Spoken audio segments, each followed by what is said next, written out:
नमस्कार दोस्तों, पीसीएस गुरुजी में आपका स्वागत है।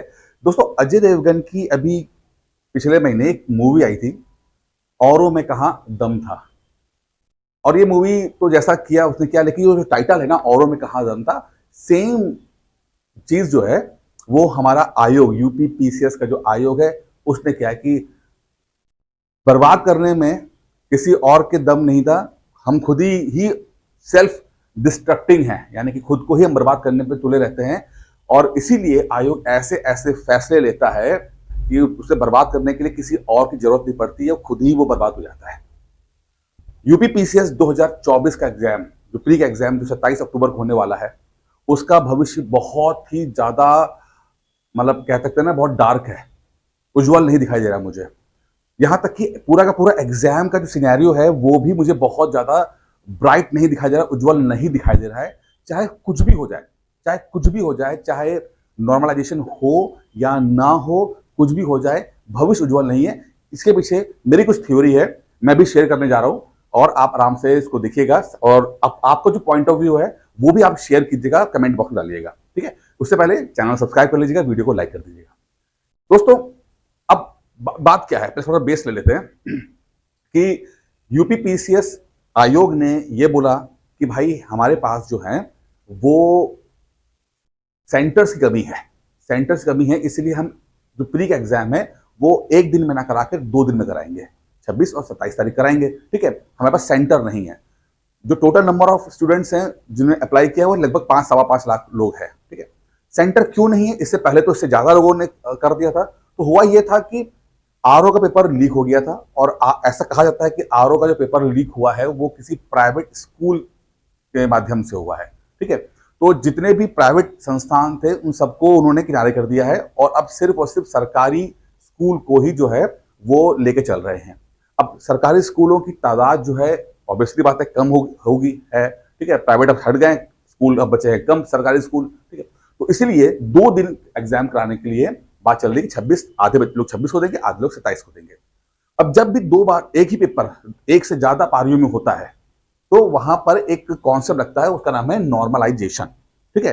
एक तरह का मतलब कि 2 पारियों को बराबर कर देते हैं कि दोनों की जो डिफिकल्टी है वो बराबर हो जाए, उसके बाद जाकर स्कोरिंग होगी। इसमें होता क्या है, आपके एक्चुअल नंबर अलग होते हैं। जैसे मान लीजिए आपके 200 में से आपके नंबर आए 90, और जब नॉर्मलाइजेशन करेंगे तो जैसा सिनेरियो बनेगा, जैसा मैथमेटिकल फॉर्मूला होगा, उस हिसाब से आपके नंबर या तो बढ़ सकते हैं या तो घट सकते हैं, और उसके बाद फिर जो कट ऑफ है वो बनती है, ठीक है।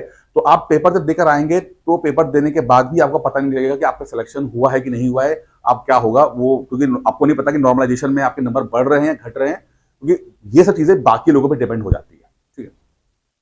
अब स्टूडेंट्स जो हैं इस बात का विरोध कर रहे हैं कि भाई नॉर्मलाइजेशन मत करो। कल मैंने भी वीडियो बनाया था, मैंने कहा था कि जो इतिहास रहा है बहुत ही खराब रहा है। स्केलिंग हुआ करती थी, और स्केलिंग में आपने देखा था, मैं बताया था आपको कि जो स्केलिंग है उसमें भी सेम कॉन्सेप्ट होता था, और वो कॉन्सेप्ट में इतना ज्यादा उसके अंदर प्रॉब्लम होती थी कि कभी नंबर अचानक से बहुत बढ़ जाते थे या बहुत घट जाते थे, ठीक है। 2015 वाले में सीबीआई की जांच हुई थी, तो सीबीआई को भी जो ये आयोग समझा नहीं पाया था कि स्केलिंग का कौन सा मेथड वो यूज कर रहे हैं, उनका फॉर्मूला क्या है, वो सेटिस्फाइड नहीं कर पाया था, सीबीआई को भी नहीं कर पाया था। सब ऐसा पेपर में निकल के आया था, ठीक है। अब सेम चीज वो नॉर्मलाइजेशन के साथ कर रहे हैं कि भाई हम नॉर्मलाइजेशन करेंगे।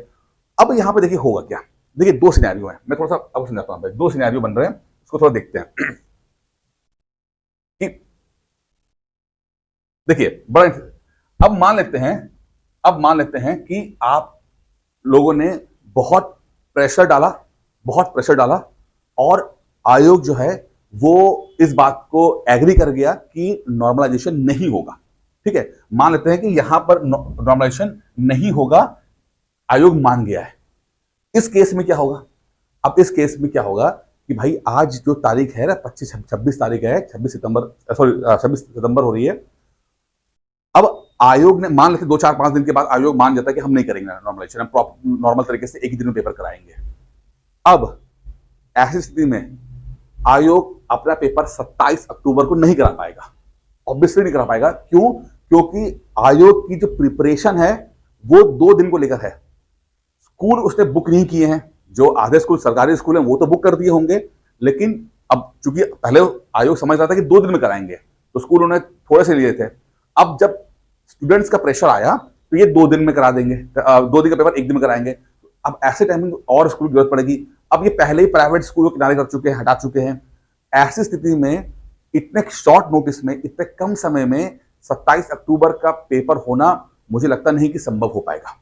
अभी ऑफिशियल कुछ नहीं है, मैं आपको पॉसिबिलिटीज बता रहा हूं कि अगर प्रेशर पड़ता है और आयोग एग्री कर जाता है स्टूडेंट की बात को कि नॉर्मलाइजेशन नहीं कराएंगे, ठीक है, उस स्थिति में यूपी पीसीएस 2027 प्री का पेपर पोस्टपोन होने की बहुत बहुत संभावना है, क्योंकि आयोग के पास सेंटर्स नहीं है, आयोग प्रिपेयर्ड नहीं है, ठीक है, और 1 महीने के से कम समय में आयोग नए सेंटर्स ले पाएगा, संभावना बहुत कम दिख रही है, ठीक है। तो बहुत संभावना है, बहुत पॉसिबिलिटी है, if not 100% then more than 90% संभावना यह है कि पेपर पोस्टपोन हो जाए, ठीक है।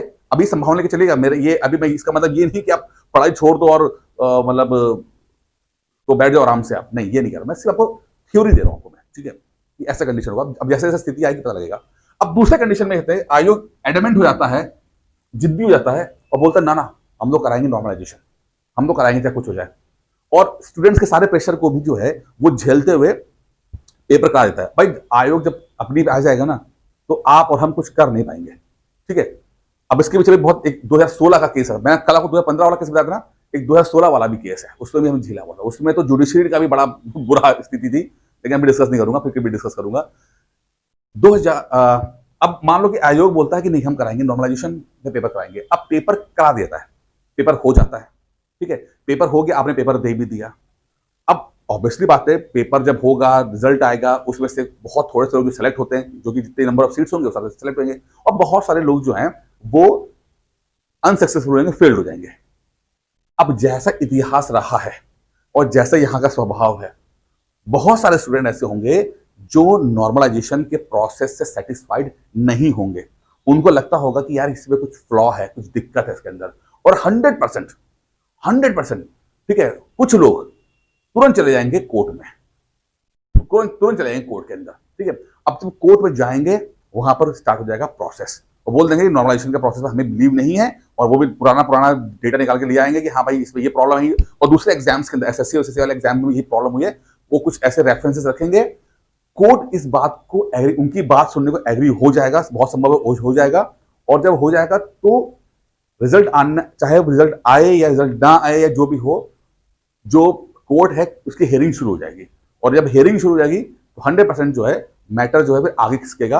अब उसके बाद अब आयोग कोर्ट को सेटिस्फाइड कर पाता है, नहीं कर पाता है, क्या कर पाता है, या पेपर कितने दिनों तक डिले करता है, क्या होगा, फिर 25 का क्या होगा, ये सब जो है एक क्वेश्चन मार्क्स पे लग गया है, संशय रहेगा इसके बाद। तो कुल मिलाकर ये है कि स्थिति कैसी भी हो, बहुत स्मूथ कुछ नहीं दिखाई दे रहा, ठीक है। बहुत सारे कंफ्यूजन्स हैं, बहुत ज्यादा प्रॉब्लम्स हैं। मैटर अगर वो पुराने तरीके से भी करते हैं तो भी दिक्कतें बहुत ज्यादा हैं, नॉर्मलाइजेशन करते हैं तो भी दिक्कत बहुत ज्यादा है। तो जैसे मैं पहले भी कहा था कि